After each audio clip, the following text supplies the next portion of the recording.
Some of us like to describe ourselves as, oh, I'm so open to change. I love change. I'm all about change. That might be true in many parts of your life, but I guarantee you there's some part of your life where you are absolutely resistant to change and you are risk averse. Maybe you've used the exact same toothpaste for your entire life. And if they changed the color of the packaging, you would freak out. So think about some area of their life where they love the status quo and they're afraid of change. That gives us empathy for the people who are struggling with the change that we are advocating. Hello, hello, hello.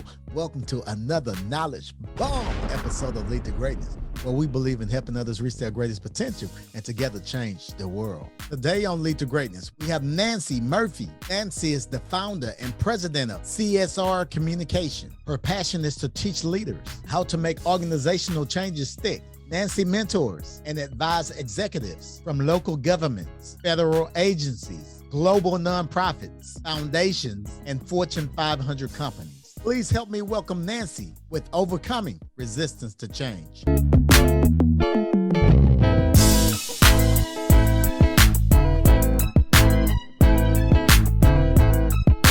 This is Cedric Francis, and you're listening to Lead to Greatness. Sort of worked my way through philanthropy, some nonprofits, private sector, and always found myself in that internal change agent role. And so decided to take all the lessons I learned the hard way and some of the solutions I came up with and start this company to help other internal change agents have less frustration in their leadership roles. I was working for the philanthropic sector's partnership with an initiative of the Obama administration. And so I was working in an association of a bunch of different foundations, and I was tasked to lead this partnership, this collaborative effort. We had, I think, 21 funders who were part of this collaborative, and they'd all put a little bit of money into it, some more than others. Right. They were told there were going to be just a few of those folks who were going to be on an advisory committee and make all the decisions. And they'd all agreed to that in theory when they put their money in. Sometimes when theory turns to practice, things change a little bit.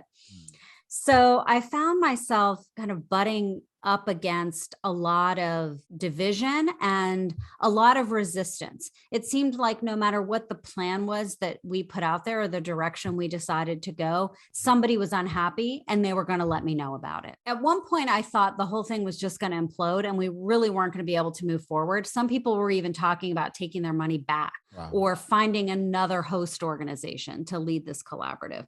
Wow. And so what I decided to do was I started out by having individual phone conversations with every single one of those organizations with the point person, letting them get to know me a little bit, try to establish some trust and find out what their interests really were, what their expectations were. And that was mildly helpful. Wow. Except I realized that in those 21 conversations, I had 27 different ideas of what this initiative was supposed to be. And I could listen and, make sure that I was validating people's points and all of that. But until they all got in the room with each other and heard the competing viewpoints, they weren't going to understand what I was trying to navigate. Wow. So we brought everybody together and basically I spent about 9 hours the whole day. I just sat in this room and let people pummel me. I wasn't going to get defensive. I wasn't going to push back. I wasn't going to challenge. I wasn't going to correct. I was just going to listen. And really what people wanted was to be heard. Not have me argue with them about whether they were right or wrong or what they wanted was good or bad. They just wanted to voice their perspective. And by the end of the day, I didn't have to say, can you see where there are seemingly diametrically opposed ideas of how we should move forward here? By listening to each other and watching me just sort of take it all in, they kind of came to their own aha moment. And we were able to, collectively chart a path forward that ended up going very smoothly. But had I decided I was going to, start to debate with all of these folks, either individually or collectively, or get really defensive in that moment, the whole thing was going to fall apart for sure. So it was an uncomfortable place to be, but I definitely learned a lot of lessons about kind of the human dynamic, and really just people are rarely listened to in a way that they feel heard and validated. Yes, yes, yes. The skills that you use were it skills that you kind of stumbled upon, you just something you tried, or was it something like you knew exactly what you was going to do? So some of it I stumbled upon. I think a little bit more so was just, let me try this out, right? First, let me try having individual conversations, because I suspected at that point, I was new to the organization. I suspected I was also getting information secondhand that may or may not be accurate, Mm, right? So first, I wanted to, make a sign of good faith. Let me have a conversation with you. Let me have you get to know me. Let me get to know you.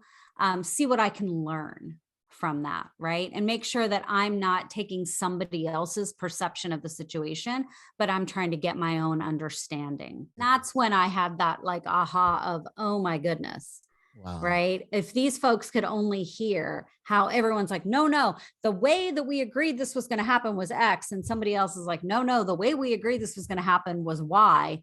And until they got in the room with each other, they just thought it was me being difficult, right? About choosing one path or the other. In the end, the collective wisdom led us down probably a better path than X, Y, A, B, or C. Oh my Right. But God. we needed to get in that space and to really, again, not be defensive. Wow. Like if I had started from a place of let's argue and debate, that obstacle would have stayed in my way and probably would have grown. Wow. But I got curious and not furious, which is one of the things I teach all the time. And that made all the difference. I love it. I love it. I love it. How was you able to duplicate that throughout the years? Yeah. I mean, that was a huge lesson for me, right? So definitely that mantra of get curious, not furious is something I incorporated a lot. Anytime I found myself in a situation where someone was really digging their heels in and absolutely convinced that they were right, their way was the best way forward, I remembered that lesson of, okay, I can either put up just as big a wall, in which case we're going to keep building the wall bigger and bigger and bigger, and we're never going to get anywhere. Mm, Or I can take a step back, let the person say what they need to say, have them feel heard, really listen for what the need or the desire, the fear, the anxiety is underneath that, and have a conversation from that point. And oftentimes when we don't put up that wall and push back, all of a sudden, the other side just can relax. But as soon as we start to resist, the resistance on the other side only gets stronger. So I definitely use that in future scenarios in my career and in a lot of what I teach to those internal change agents now. Those principles are absolutely fundamental. I love that. From furious to curious. I want to transition now. Talk about CSR communication. Well, I want you to kind of explain what is it, what inspired you to begin this journey, and why. I kept finding myself in these internal change agent roles. I was either hired specifically to come in and lead change, or I just would start seeing opportunities to do things differently Uh, and try to advocate for that inside the organization. I realized that I wasn't alone in finding those roles challenging, and that I would get to a certain point of that leadership of that change and get so frustrated, or someone would be like, hey, Nancy, we want you to come over here and lead change here, and they would kind of lure me away. And I'd be like, well, yeah, I'm just running up against a brick wall here. Let me go try it over there. And just realizing that probably I was very close to the tipping point of getting the change fully realized. But because I had gotten so frustrated and I didn't have yet all the tools and techniques to do it faster, that I would give up and move on. And I was starting to see that pattern in others. And when I decided to start my own company and found that a lot of the folks who were attracted to working with me, at first I didn't have this exclusive, kind of focus on these intrapreneurs, on these internal change agents. But all the folks that were attracted to working with me were in those similar roles, and I would watch them get, kind of right to that before that tipping point and get frustrated. And so it became my personal mission to help those leaders get to the tipping point faster with a little less frustration so that we can have the change in the world that they're leading faster. You just mentioned something. You said intrapreneur. What is an entrepreneur and how is that different from an entrepreneur? So entrepreneurs, probably like many of your listeners, right? We take our innovation and disruptive mindset and entrepreneurial spirit, and we want to change things from outside, right? We're going to go outside of an organization, outside a system, and start our own thing as a way to disrupt. Intrapreneurs have that same innovative entrepreneurial spirit, but they're changing organizations and systems from within. And as challenging as entrepreneurism is in many ways, intrapreneurism is exponentially harder for a whole bunch of reasons. And at the same time, I know that these intrapreneurs are the unsung heroes of organizational change, right? Any CEO, any board chair can make some bold proclamation or some public commitment at a press conference, right? We're going to have 50% of our senior leaders are going to be women and people of color by 2030, or we're going to be net zero carbon emissions by 2025. Who are the people who are doing the small, strategic, sustained action day after day to make those commitments real? Those are those intrapreneurs. And boy, we need to make sure they have everything that they need to succeed. But I think both have similar characteristics in that kind of big, bold vision, that quick start mentality, that experimenter's mindset, I call it, where you got to play with things, try things out, learn, iterate, adapt. So I think both are similar in that regard. If we've got large institutions, large companies, big governments, nonprofits that are striving to be more equitable, more innovative, more sustainable, more ethical, more environmentally responsible, that we want that change in the world, right? And so we need those internal change agents to succeed, to realize that change faster. And while entrepreneurs might be trying to address some of those same challenges in the world, oftentimes their impact is super small at first, and they may never scale, right? But if we can get an organization that is the size of a Fortune 100 company or a global nonprofit that has the reach, the expertise, the financial stability, right? The scale, and we can get them to change, we can realize that broader social change faster. What common mistakes do most entrepreneurs make, and what can they do to avoid? Yeah, so there are a few. I'll share a couple of the fun ones with you. So one of the common mistakes I see is they drive change like a New York City cab driver. What do I mean by that? Well, anyone who's ever been in the back of a New York City cab has had that experience of, slam on the gas, slam on the brake, slam on the gas, slam on the brake. That's just how they drive. It's like there's no in between. And, by the time you arrive at the destination, you might be feeling a little nauseous, you might be scared, and you definitely feel jerked around, right? And so sometimes I see that with entrepreneurs where they get super excited. They have this bold vision. They're quick, starty people, sort of like entrepreneurs. And so they slam on the gas. And people may not be ready. They might not even fully understand the change yet. And so the entrepreneur starts to experience a little bit of resistance or pushback, or maybe things kind of, they hit a little roadblock. Oh, this didn't go as planned. They slam on the brakes. And then they're like, but no, this is so important. And we're just going to and then they slam on the gas, right? And so it's how do you even that out a little bit? How do you get your own commitment aligned so that when you do hit a roadblock, you don't instinctively slam on the brakes? So we don't want to lead change like New York City cab drivers. So that's the first mistake. Huge. The second mistake is one that, I don't know that it's for entrepreneurs. I don't know that we would call it a mistake so much as just what typically happens, but that's why there are now all these, coaching programs and masterminds and all these things for entrepreneurs. And that is going it alone, right? So a lot of entrepreneurs, they're like, no, I want to, they're kind of the mavericks. That's what they want to do. Intrapreneurs, when we're talking about people who might be inside 2,000, 200,000 person organization that might be in multiple cities, states, or countries, you can't expect to lead that change by yourself. If you do, you're going to crumble under the weight of it. Yeah. So, they need a circle of change champions inside the organization to make that ripple effect, to help carry the weight.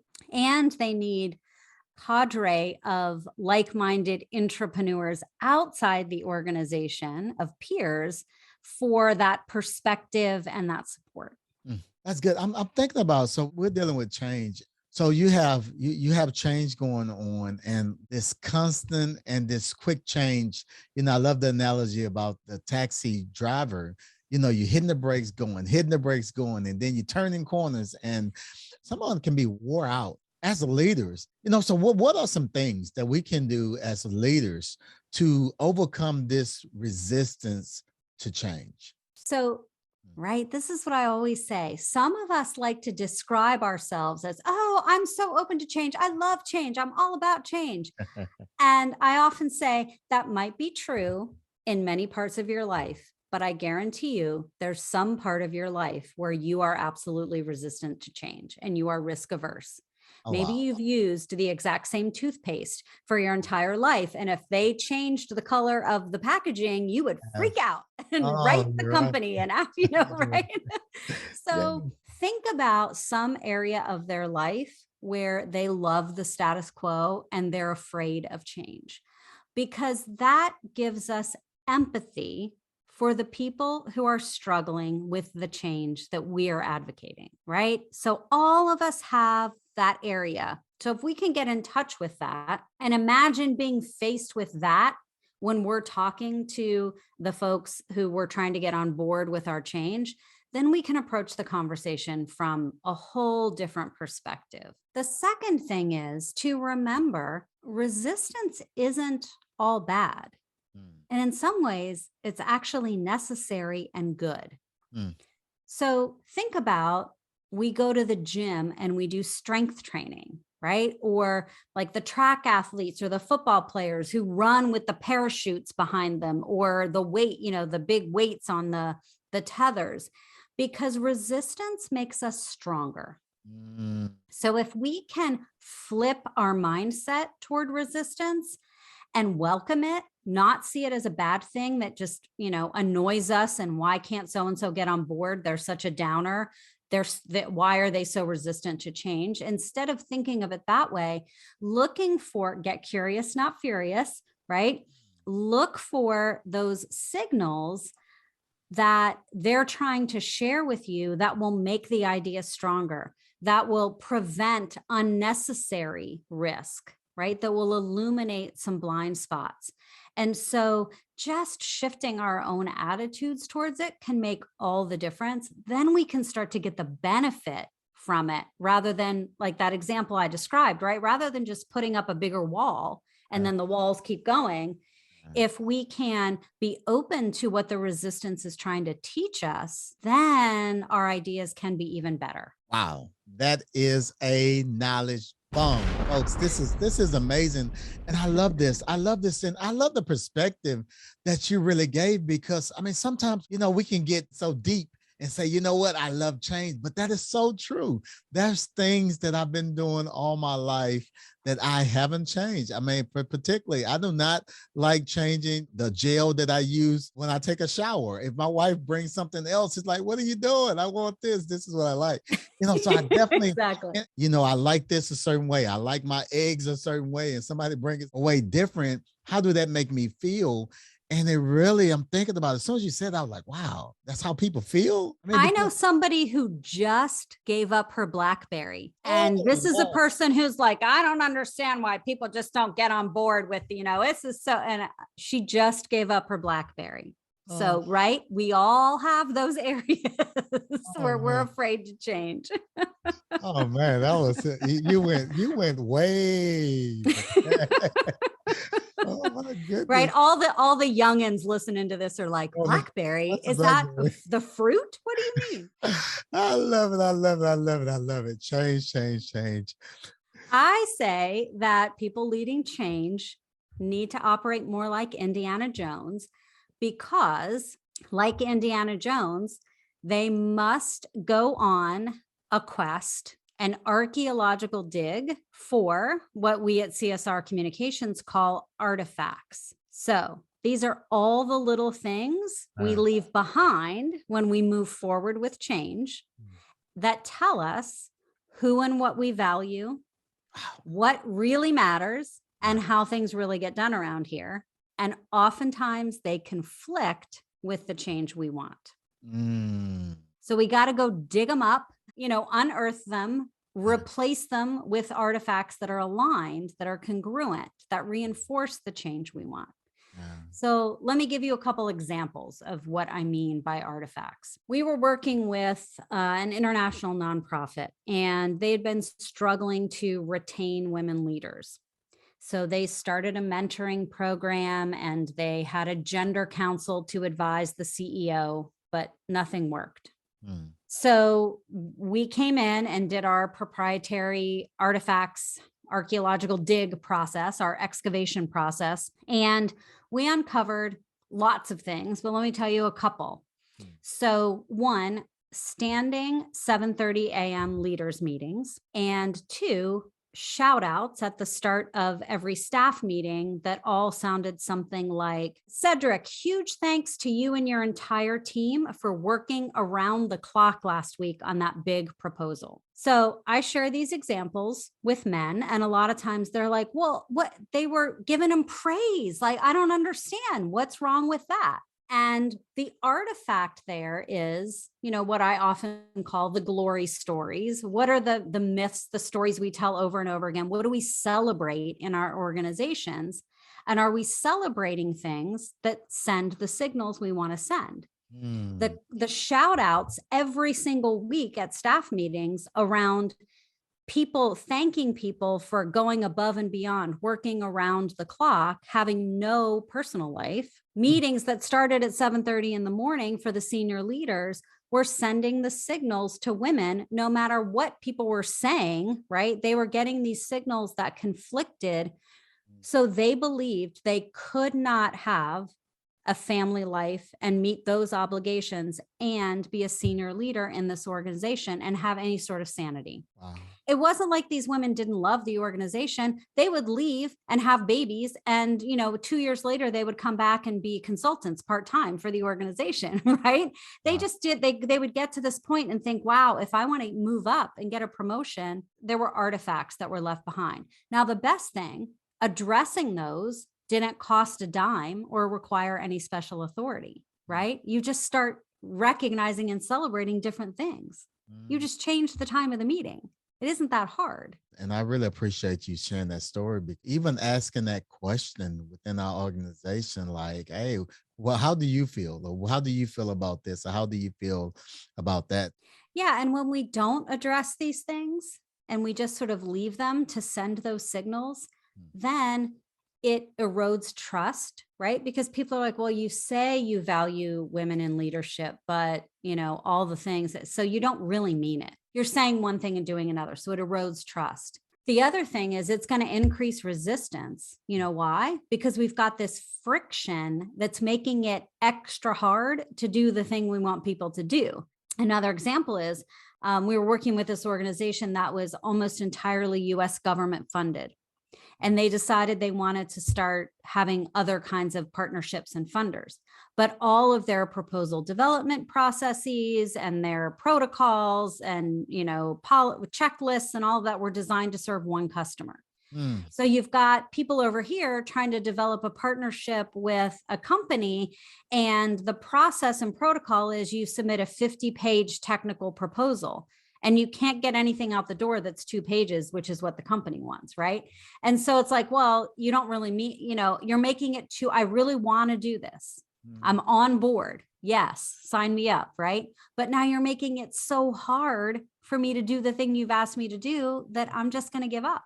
So we got to pay attention to these artifacts.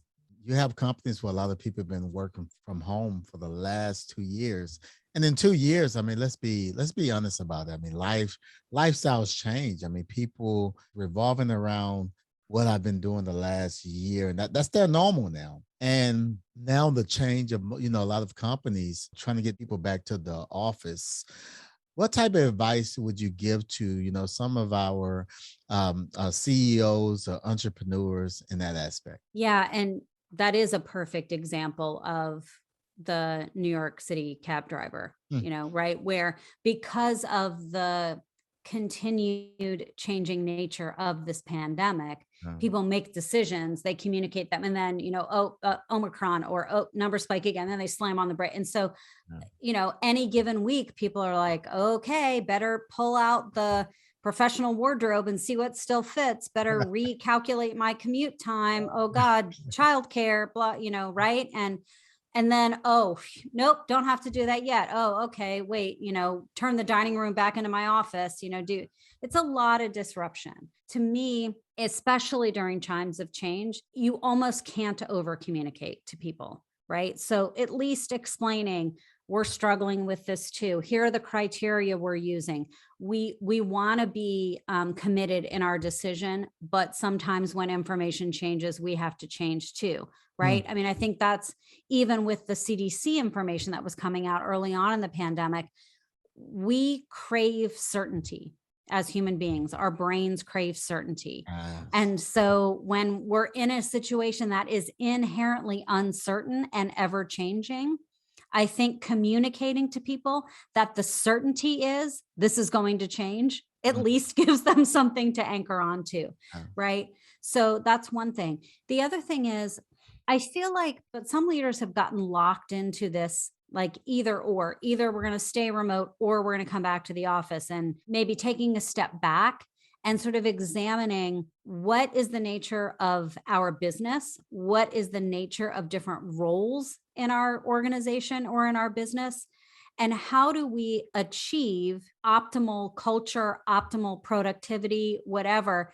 And I don't think it has to be this, sort of binary either or 100% either or for every single person, right? And I know then it gets a little complicated when you're talking about equity and fairness and all of those things.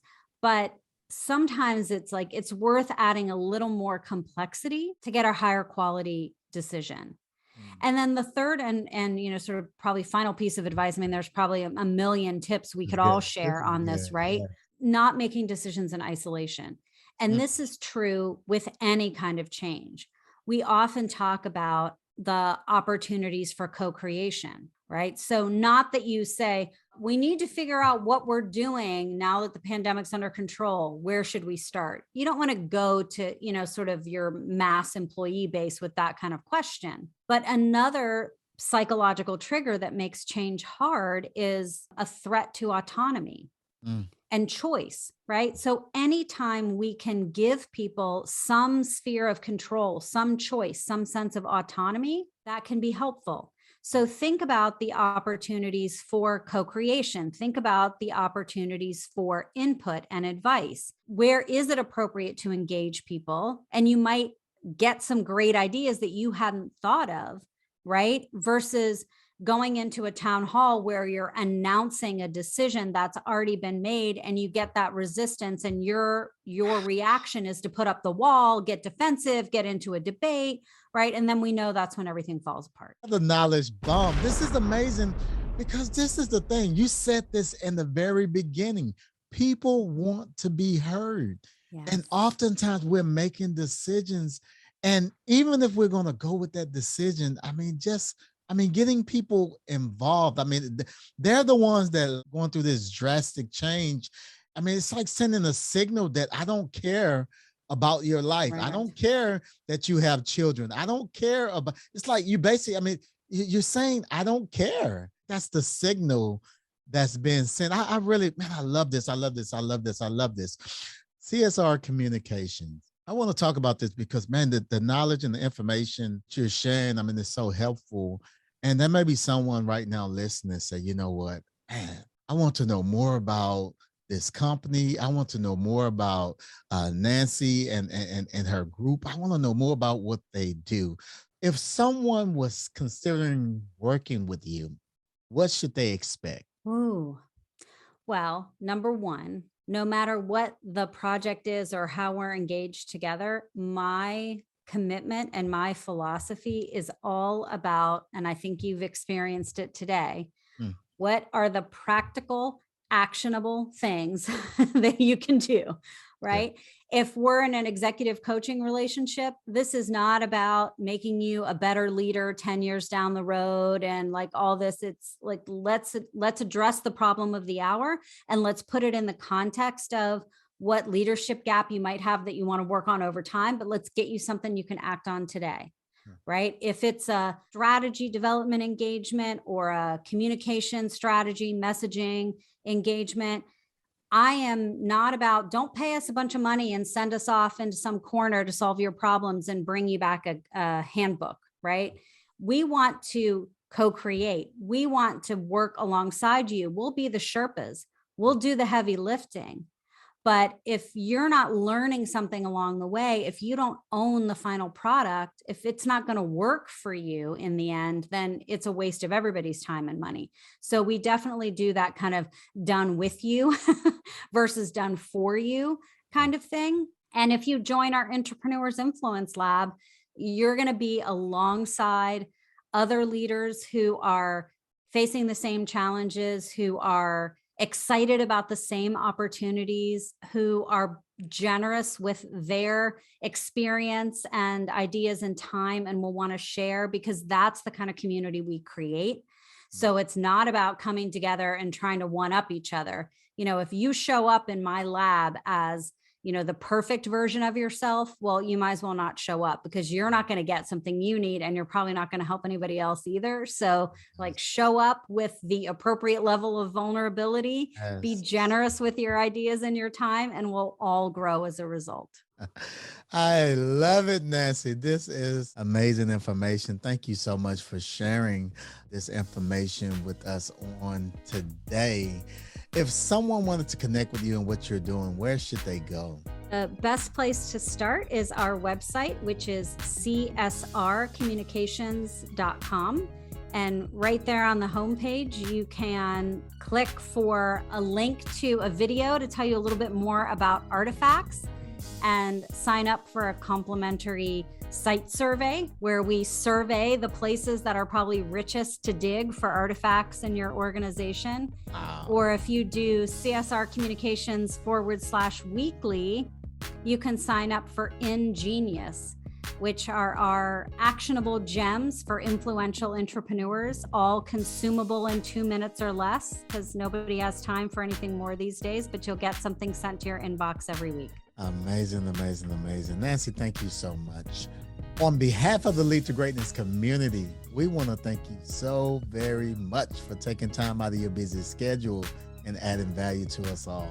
Thank you, Cedric. This was really fun. And don't forget to subscribe to Lead to Greatness if this is your first time. And if this podcast was helpful to you, leave a big thumbs up. And also, I want you to check out our Marriage Coach podcast, the podcast with my wife and I.